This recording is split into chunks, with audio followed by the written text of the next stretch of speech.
ಹತ್ಕೊಂಡು ಕಷ್ಟಪಟ್ಕೊಂಡು ಹತ್ಕೊಂಡ್ವಿ. ಸಕ್ಕ ಜಾರ್ತಿತ್ತು ಅಲ್ಲಿಂದ ಹತ್ಕೊಂಡು ಇಲ್ಲಿ ಯಾವುದೋ ಬಂಡೆ ಕೆಳಗೆ ಬಂದು ನಿಂತ್ಕೊಂಡಿದ್ದೀವಿ. ಇಲ್ಲಿ ಈ ಮರ ಹಿಡ್ಕೊಂಡು, ಈ ಮರ ಇರೋದಕ್ಕೆ ಇಲ್ಲಿ ಇಷ್ಟೆಲ್ಲ ನಿಂತ್ಕೊಳ್ಳೋ ಗ್ರಿಪ್ ಇದೆ. ಅಲ್ಲಿ ಮತ್ತೆ ಇಲ್ಲ ಅಂದರೆ ಫುಲ್ಲು ಪಾತಾಳ. ಮತ್ತೆ ಅಲ್ಲಿ ಹೋಗ್ಬಿಟ್ಟು ಸ್ಟಾರ್ಟ್ ಮಾಡ್ತೀವಿ. ಅಲ್ಲಿ ನಿಮಗೆ ಕಾಣಿಸ್ತಿದೆ ಫಾಲ್ಸು. ನಾನು ಮತ್ತು ನಮ್ಮ ಜಾಯ್ ಹೊಸ್ದಾಗಿ ಎಕ್ಸ್ಪ್ಲೋರ್ ಮಾಡ್ತಾಯಿದ್ದೀವಿ. ಅಲ್ಲಿ ಹತ್ತೋದನ್ನು ವೀಡಿಯೋ ಮಾಡೋಕ್ಕಾಗಿಲ್ಲ, 2 ಕೈಯಲ್ಲೇ ಹತ್ತೋಕ್ಕೆ ಕಷ್ಟ ಆಯಿತು. ಇನ್ನೊಂದು ಕೈಯಲ್ಲಿ ವೀಡಿಯೋ ಮಾಡ್ಕೊಂಡು ಇನ್ನೊಂದು ಕೈಯಲ್ಲಿ ಹತ್ತಿದ್ದಿದ್ರೆ ಪಕ್ಕ ಬಿದ್ದೋಗ್ತಿದ್ವಿ. ಕೈ ಬಟ್ಟೆ ಎಲ್ಲ ಆಲ್ಮೋಸ್ಟ್ ಸ್ವಲ್ಪ ಮಣ್ಣಾಗಿದೆ. ಇಲ್ಲಿ ಬಂಡೆ ಗಿಂಡೆ ಗಿಡ ಪಡ ಹಿಡ್ಕೊಂಡು ಹತ್ತಬೇಕು. ಅದೇ ದೊಡ್ಡ ಫಾಲ್ಸ್ ಅನಿಸುತ್ತೆ. ಇದ್ರಕ್ಕಿಂತ ಮುಂದೆ ನಾರ್ಮಲ್ ಆಗಿದೆ ಫಾಲ್ಸ್ ಎಲ್ಲ. ಮರ ಗಿರ ಎಲ್ಲ ಸಕ್ಕತ್ತು ಟೊಳ್ಳಿದ್ದಾವೆ, ಹಿಡ್ಕೊಂಡು ಹತ್ತೋಕ್ಕೆ ಕಷ್ಟ. ನೋಡಿ ಬಟ್ಟೆ ಗಿಟ್ಟೆ ಎಲ್ಲ ಸಕ್ಕತ್ತು ಗಲೀಜಾಗ್ಬಿಟ್ಟಿದೆ.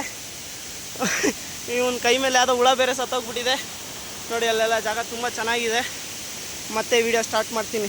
ಇಲ್ಲಿ ಪೈಪ್ ಇದೆ, ಜನ ಎಲ್ಲ ಓಡಾಡ್ತಾರೆ ಅನಿಸುತ್ತೆ. ಮತ್ತೆ ಸಿಗೋಣ.